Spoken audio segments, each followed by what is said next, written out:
অভাবের কারণে, গরিব হওয়ার কারণে যে আত্মীয়রা আপনাকে অবহেলা করেছে, দুইটা গালি দিয়েছে, বড় কথা বলেছে, শুনেছে? শুনে তাহলে দিতে দেন। বলে না, বলে না, বলে না, বলে না, জোরে জোরে জোরে। আপনাকে কেউ গালি দিলে আপনার রব শুনে, তো দিতে দেন। আমাদের একজন, সেই তিনি, বলেন সেই তিনি। অন্য নবীর উম্মত ওনার বান্দা ছিল, কিন্তু উনি ওদের জন্য যতটুক দয়াবান ছিলেন না, আমাদের জন্য।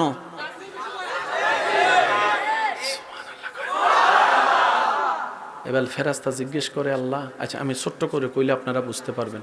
ভাইয়া মনোযোগ আছে সবার ইনশাআল্লাহ? সাজা হয় অপরাধের কারণে।